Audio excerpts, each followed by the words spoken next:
Eddie, I hear you're going to get honored today in the house. I did. Or you did. Congratulations. Thank you. Thank you for joining me for today's COVID-19 weekly update. I'm pleased to be joined by Dr. Romero of the Department of Health, also by Dr. Ivy Pfeffer of the Department of Education, Secretary Mike Preston of Commerce, and of course we have Colonel Rob Ader here, who is our program manager for vaccine distribution. First, let me comment on our state revenue report that was released today. Our state monthly revenue report continues to be good news for Arkansas, and it shows that our revenues continue to exceed our forecast in both income tax and sales tax collections. We are now 7 months into the fiscal year, and our surplus over forecast is over $400 million. This means people are returning to work and showing confidence in the economy, and it's my hope and expectation that our economy will continue to be robust in the coming months as well. And for the reason that we have a strong surplus here, the fact that we have a recovering economy that's strong, I would urge the White House and Congress to compromise as they consider the COVID relief package that begins at $1.9 trillion. And that's because the economy is expected to grow this year at over 3.5%, and we're going to recover from the slowdown in the economy because of COVID without that necessary massive infusion of money. If we go big, then we go big into debt for our nation and for the next generation. And my encouragement is not just go big, but go reasonable. And I think our economy in Arkansas and the surplus that I've indicated demonstrate that that's a reasonable course for Congress and the White House to consider. Let me make a couple of announcements today. First of all, I'm not extending the 11 p.m. curfew on bars. It expires on February 3. That was important to have through Christmas and New Year's. Our cases and hospitalizations are down, and so I've made that judgment and wanted to give that notice today. I also, let's go ahead and look at the cases for the day. If we look at this, we're just going to look at it quickly in this summary fashion first. And we see that our total cases for the last 24 hours yesterday is 1,510 cases. And that's based upon about 7,000 in testing, both PCR and antigen testing that you see at the bottom. If you look at our active cases are down by 334. If you look at the hospitalizations, they're down by 20, and that continues to be good news.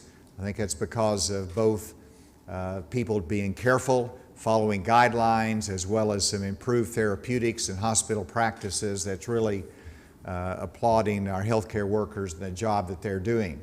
Regrettably, again, we have 44 deaths. I asked Dr. Romero, when's this going to slow down? Because you see our cases slow down.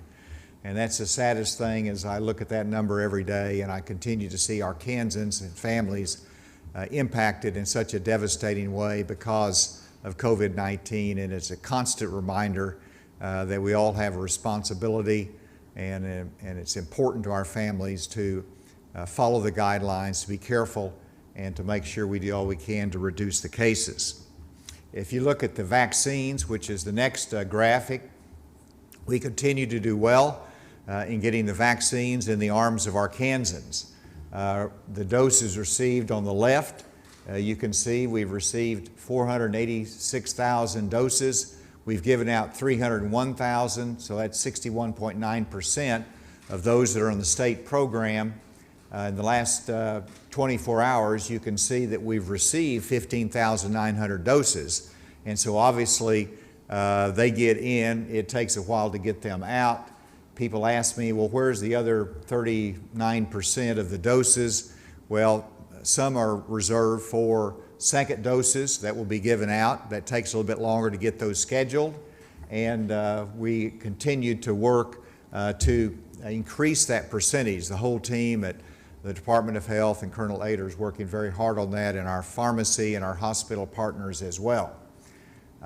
In terms of the federal program, this is a slower process, and this is our CVS Walgreens partners, and they are what's allocated to them covers both the second doses and a third follow-up clinic as well, and so that's a slower process getting them out, but they do have vaccines that are available for the 70 plus to a certain extent in those pharmacies. And so we're still in phase 1B, which we're focusing on our Kansans 70 years of age and older, our education workers, K through 12, higher education, and child care. We're working very hard. I hope that soon we'll be comfortable in saying that we've completed our education, our teachers, but we've got some more work to do to make sure that they have the access and they have the clinics that are set up to accomplish that. We have virtually completed our long-term care facilities, although they'll be going back again for second rounds and follow-up to make sure everybody has that access. And so we're doing well, but we have to do better because lives are at stake. And that leads me to a couple of announcements today related to vaccine distribution. First of all, I was on a call earlier today with Jeff Zients, who's the director of the Coronavirus Task Force for President Biden, and all of his task force, including the CDC director. And this morning I learned that Arkansas will receive an additional 5% increase in our vaccine supplies beginning this week. That is on top of the 16% increase in the supply of vaccines that happened last week that I announced. And actually those have been received this week. And we've been assured that that supply chain will be good for 3 weeks for our planning purposes. They continue to try to give us 3 weeks out information that's very helpful as we plan for how we can best distribute these vaccines in a fair way. Second, over and above our state allocation each week. Our state allocation each week, I've spoken to Walmart as well as with the Coronavirus Task Force, and Walmart as a preferred federal supplier will receive approximately 10,000 doses beginning on February 11 to be distributed and available in over 60 stores across Arkansas. This is the beginning of that process. I want to caution everyone that they will start receiving them most likely on February 11, so it's that week time frame that they will begin the process of getting those doses out. And again, this is over and above our state allocation, and we're delighted to have that partnership that will be another source of vaccine administration for our 70 plus and others that want to utilize that service and opportunity. Let me quickly go through the graphs just to show the trend lines. These are all going in the right direction right now. 7-day rolling average of combined cases. You can see that the trend line is good. The next one, hospitalizations are down. We haven't been that low in hospitalizations since back in late November. And then if you go to the active cases is down, trend line's down. We continue to make progress on that. The next one, you can see the 7-day rolling average of positivity, and this is PCR and antigen tests in Arkansas from August to the present. And we're getting closer back down to that 10% mark. We're not there yet, but we're getting closer to it. We continue to make progress, and this is encouraging. I believe, and this is the final one for our graphs today, that this shows a trend line in our different public health regions. And while we are all going the wrong direction, now they're going in a more favorable direction. Obviously, the most dramatic are the top three, which includes Northwest in the orange, the yellow is the central, and the blue is Northeast. And so we've made progress in all those areas, and I want to thank our Kansans for continuing to take COVID-19 seriously, being a part of the solution, and supporting each of our neighbors as we try to get through this together. And with that, let me first bring up Dr. Romero for his comments.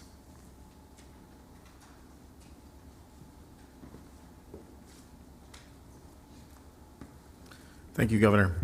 So as the Governor has pointed out, we're going in the right direction with regard to cases and hospitalizations, we're making good headway on that. We really are increasing our reserve if we have a problem later in the year with regard to variants and increased transmissibility. At the same time, I want to remind everyone that even though we are making improvements, it's not a time to back off on the three things that we think are the most important for physical mitigation of infection, and that's wearing the mask, washing our hands, and keeping distance. That really is what's going to bring this under control and really is what's going to help us with the variants. The number of hospitalizations is decreasing, and I think that's a combination of a number of factors. Again, the public taking this seriously, the fact that we're using now a lot of monoclonal antibody to prevent, to treat and to prevent hospitalizations, and I think now the beginning of our immunizations. I want to make a point of reminding everybody that Dr. Fauci and others have warned about the resurgence, or this resurgence, of variant viruses in the communities. They are here. We don't know that we have them yet here in Arkansas. I suspect they are. We just need to find them. But once they take hold, they will become the dominant virus in our community. They spread easier, and some of these from different parts of the world have some changes that allow them not to be responding appropriately to therapy. Lastly, I want to remind everyone about the vaccines. When offered, I encourage you to take them. We are only going to be able to get past this pandemic if we have enough immunity. And when you're offered the vaccine, I want to reinforce the fact that the vaccine is safe. It's been studied. It's been studied across all groups, and it is effective. All of the major vaccines prevent death in 100%. They decrease hospitalizations significantly. So these are very effective vaccines. Lastly, the final thing I wanted to tell you about was the possibility of a third vaccine that will be available as early as this month. And that is the Johnson & Johnson, or Janssen vaccine, which is a single-dose vaccine. We're hopeful that the FDA will approve it, and the ACIP will give recommendations for its use shortly, and we'll have even more vaccine than we have now. So I'll stop here and turn it back over to the Governor. Thank you. Secretary Mike Preston has worked hard with his team getting out the pandemic unemployment assistance. It's a constant challenge with the federal guidelines, but Mike, thanks for your leadership on this. I know you've got some announcements that you need to make. Thank you, Governor, and thank you, Dr. Romero, for your leadership. And to the media yesterday, really appreciate the coverage on the PUA, the Pandemic Unemployment Assistance. It's really helpful for us to get as much factual information out as we can, so really appreciate the coverage we had, and hopefully Arkansans were able to utilize that information. And again, appreciate the DWS team for working so hard and diligently to get this system and all the other systems up and running and continued running. It's our IT team, our UI team, and of course our local offices who interface with Arkansans day in and day out. Really appreciate all the hard work. So as we discussed yesterday, I'll just give you kind of an update and some of the follow-on questions that our office continues to receive. But the PUA system did reopen on Friday, January 29th, after undergoing updates to reflect the new program requirements under the Continued Assistance Act. These included some 40 additional changes, including the ID verification. This was to help us better catch fraud on the front end rather than in the middle of the process when we'd have to stop and do further analyzation of each of the, analyze each of the claims, and that slowed down the process. So we had to build this new system. It'll help us catch fraud on the front end.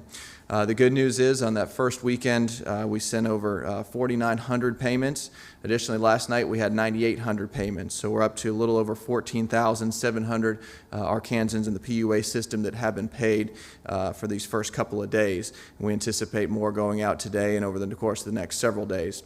We have sent 60,000 emails to those eligible and are continuing to file weekly claims.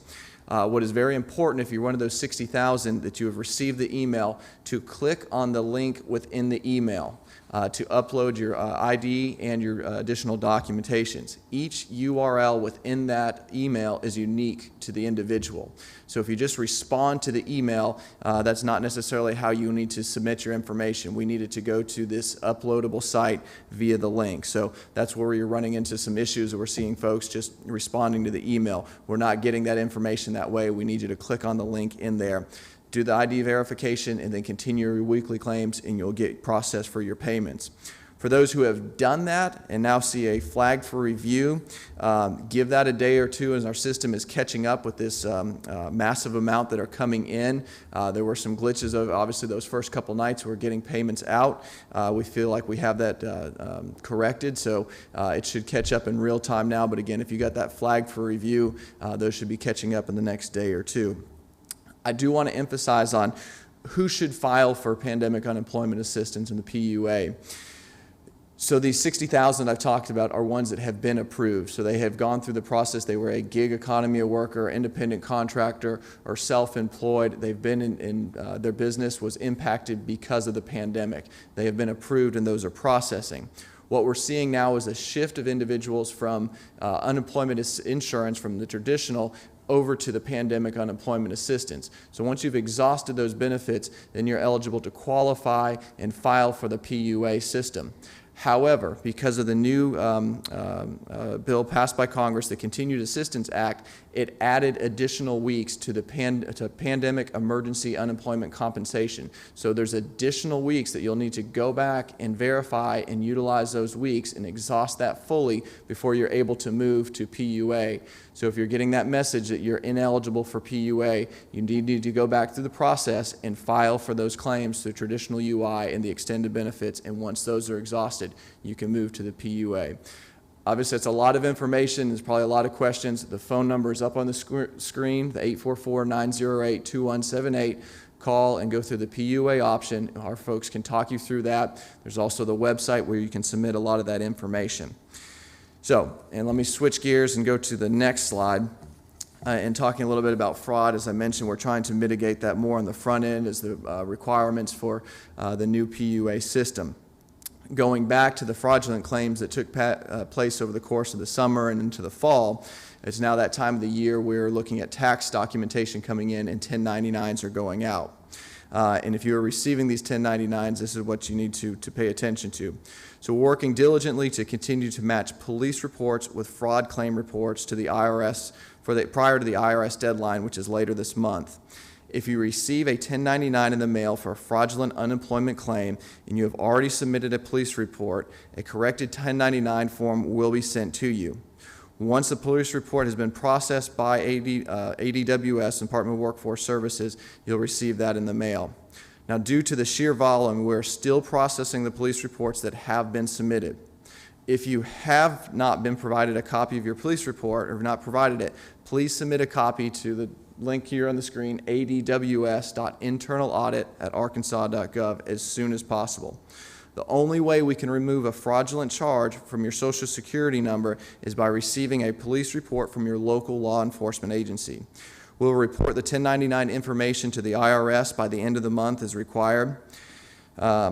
So if you would, we're asking by no later than February 12th of this month, if you have a 1099 and information, please submit that to DWS. Police reports received from this date after require revised 1099 information be submitted to the IRS, which could impact the processing of your income tax return. So in order that not to be a problem, please submit that information along with your police report to internal audit at ADWS by February 12th.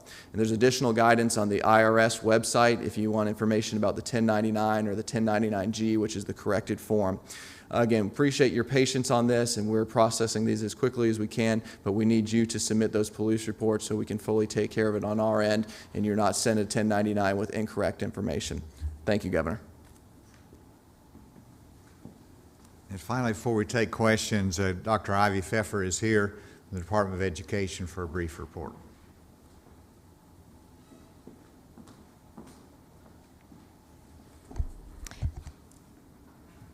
Thank you, Governor, and it really is good to be here today.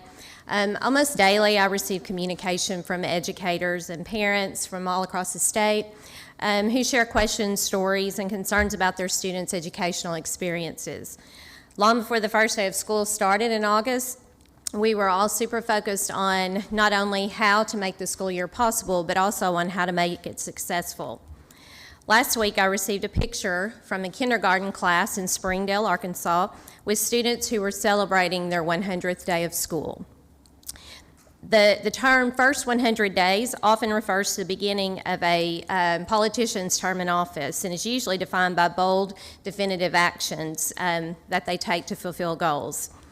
This picture reminded me of how the concept of 100 days has come to hold special meaning for students in Arkansas schools, because it signals that they've met important learning goals during their first 100 days. Like many of you, I've had the opportunity to see my children get to participate in 100-day celebrations at schools. I can remember the collections and projects that they did and took with them. And for schools all across the state, that 100th day celebration is upon us. That's a measure of success that I think we all have to really think about and be proud of, because it's not a success that students all across the nation are getting to experience. It's because of the leadership from our governor, from other state officials, and from our schools that our students have had the possibility to have learning with relatively few interruptions. Some really important data, 74% of schools and 56% of districts have not had to implement large-scale modifications this school year. These efforts have made it possible for us to provide students with a stable and viable option to meet their learning and social needs. While the year has been in many respects not a typical school year, in spite of this, I would suggest that it's never been more appropriate nor more important to acknowledge and to celebrate the successes of our students during these 100-day events. So when we think about how do we do this, how do we recognize the success, how do we support them? In the past week, we've been part of a lot of conversations around student testing and school accountability. Every school in the state has faced unprecedented challenges that began in the spring and have continued throughout this school year. As the public health community tackles the questions around short and long-term effects of COVID-19, educators and policymakers are faced with understanding the pandemic's impact on student learning. To understand this, we must have information, and this information comes from measures like state testing, which typically occurs in the spring of every year. Because of these questions, it is important to clarify that based on information from the U.S. Department of Education, there is no waiver from the year-end assessments for the 2021 school year. While this topic has been discussed by some states, particularly those that have not returned to on-site learning, there is no process to seek a waiver from testing. The results from the test will let educators and parents know how much students have learned throughout the school year and whether they are on track to achieve the success they need later in life. This testing is no less critical now than in any other year. So let's talk about what testing is not. The focus for Arkansas spring testing this year is not on the accountability piece of federal and state testing requirements, but on the data that we need to inform educational leaders, policymakers, and families about the impact of COVID-19 on the academic growth of our students. The ADE supports legislation to waive the A to F rating scale for the 2020-2021 school year. This effort is not to minimize the importance of results, but to support that the results should be used as a flashlight to highlight opportunities for improvement. It's critical that we make the most out of every learning opportunity during the next few months to continue what we began in August, an aggressive and coordinated assault against the virus's attempt to negatively impact student learning opportunities. And this is what I hope we will all remember. All students deserve to celebrate classroom accomplishments, big and small, as do our teachers and our principals and our schools. and all students and educators to know if there are gaps that we have to overcome. So whether it be the first, the 100th, or the last day of school, we're proud to live in a state whose vision is to lead the nation in student-focused education. Thank you all for letting me be here. Thank you. And as I listen to the debate nationally about whether to reopen schools or not, I think about what a great job our teachers have done, our school administrators have done in making sure that our students had access to education and in-classroom instruction. They have done a terrific job. With that, we're glad to take any questions. Hi, I have a question for Dr. Benner. Well, just go ahead and state your question. Okay, my question is, And who are you with? my name is Asa Hutchinson. There are a lot of folks who are obviously schooling at home. Will there be accommodations for them to take their tests at home? And if not, what will be the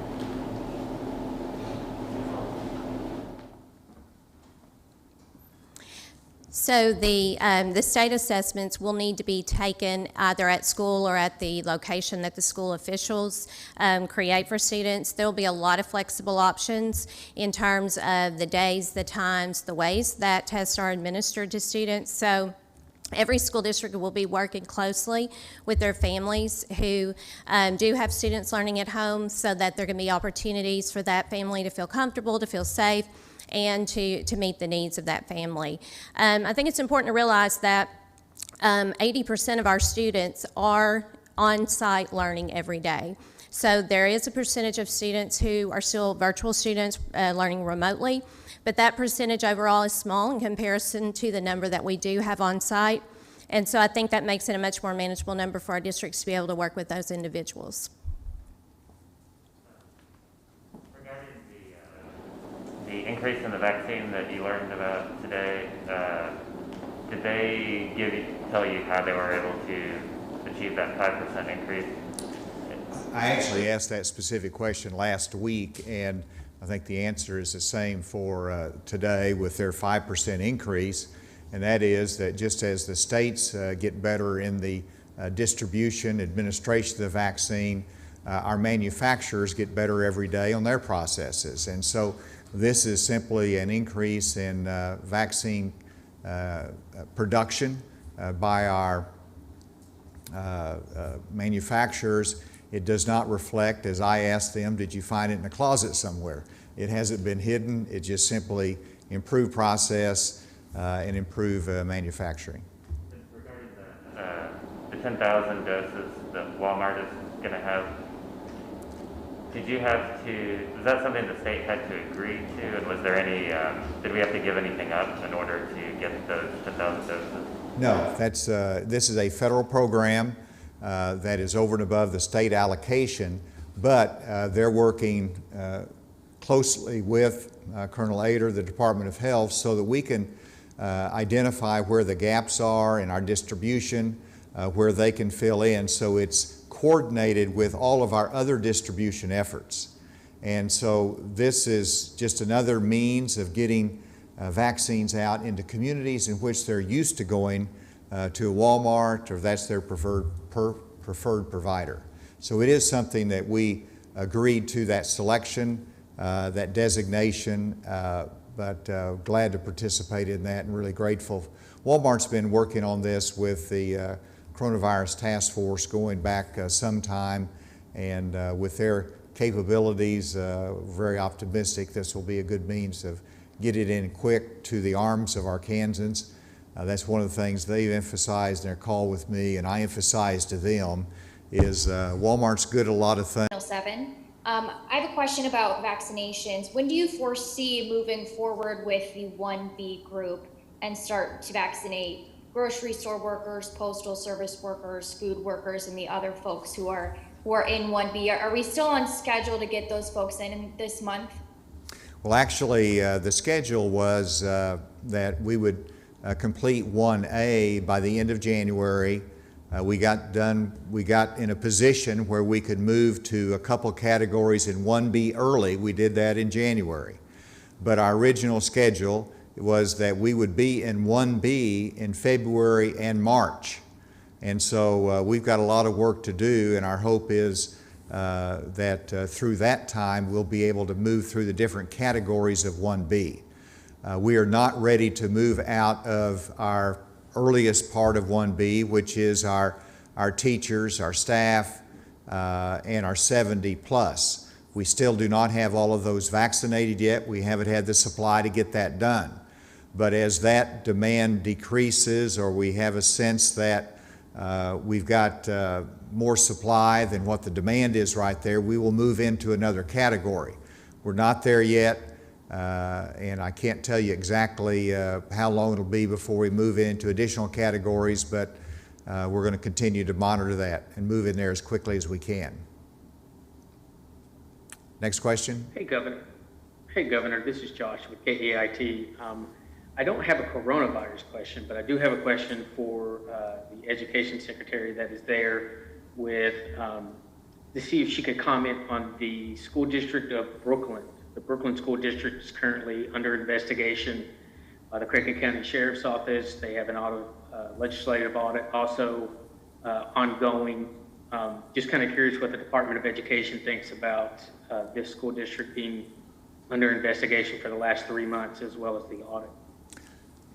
Do you have an answer, or do you want to get back with them separately? All right, we'll have this Dr. Pfeffer and Josh, they can communicate separately with you on that, but they're not prepared to answer that today. Next question. Good afternoon. It's Brett Raines with 4029 News. We've been hearing talk across the country, talk of possibly in an effort to expedite the vaccination process, to possibly start using more of that first round doses to administer to more people instead of states holding that, for the second round dose. Has there been any talk recently about that? Where do we stand? I know as of now, we're still on track to save enough so people are assured their second dose. Is that correct? Well, it's very important that whenever people are ready for the second dose, that the second dose is there to give them. And so we do have a second dose allocation that comes in. It takes a little bit longer for that to get out, but we're not going to start using that which is set aside for the second dose for the first dose, because we want to make sure that those that are getting the vaccine that FDA says needs to have that second dose, that's there for them. It's very important to stick with that. And let me ask Dr. Romero, do you want to comment on that? And maybe the Colonel, if you have a comment too.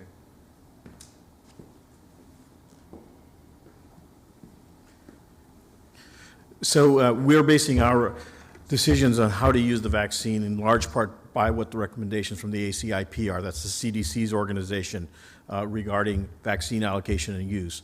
At this time, the ACIP has not modified their recommendations for a second dose. So we will continue to plan on giving a second dose to those individuals that have received their primary shot, and we'll then move forward if there are any changes as the ACIP recommends.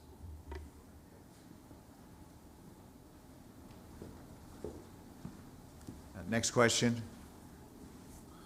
Good afternoon, Governor. It's Neil Gladner at KZNG in Hot Springs. This question really is for Dr. Romero as well. In terms of monitoring for the variants that are not yet identified in Arkansas, Dr. Romero, could you tell us in lay terms how you do that? And also, you mentioned, if I heard you right, that some of those variants don't respond as well to the treatment. So you're talking about the monoclonal antibodies and which, if we know of those variants, are not responsive. Thank you. So there are two main ways that we monitor for this. We send specimens to the CDC to be sequenced as part of the National Surveillance Sequencing Project. We also have laboratories in the state whose diagnostic tests are influenced by these variants, and the patterns that they see when they do the tests represent possible variants, and those are also sequenced and sent to the CDC and sequenced there. So we're looking for those. With regard to the variants and their resistance to monoclonal antibodies. So I believe it's the Brazilian variant has shown some decreased activity to the monoclonal. It's not absolute, but there is a change there, and we do worry about more changes affecting those monoclonal antibodies because those antibodies really attack a very specific part of the virus, unlike the immunity which we all get when we're either infected or get the shot, which affects the entire part of the entire virus. This is a single portion, and so a mutation on a protein can have profound implications. Did I answer all your questions? I think there might have been a third question in there that I might have missed. No, you got it all. Thank you, Doctor. Thank you. Anything else? Yes, this is Benji Hardy with the Arkansas Nonprofit News Network. I have a question about the PUA, and Secretary Preston mentioned that some people might now be in the position of needing to refile a regular unemployment claim who might have gotten previous notice that they needed to file PUA. So I wondered how many people are in that position and what do they need to do exactly? So as I said, there's about 60,000 individuals in the state that we've identified that were eligible for the ongoing and continued PUA. Those folks have received these emails and they're in the process of uploading that information. The individuals that are looking to file a new claim, either one need to be just that an independent contractor, a gig economy worker, self-employed that was laid off between the end of between January 1 and now and impacted because of COVID-19. If you fall in another category, if you were a traditional UI claimant who has exhausted benefits and was looking to go to PUA, you need to go back to the traditional UI and file for the extended benefits because there were additional weeks added on the new bill that was passed by Congress that you have to exhaust those weeks before you're eligible for the PUA. And that's where it currently stands. I think that, unless I hear something else, thank you all very much for your attention today, and I hope you all have a good afternoon. Thank you.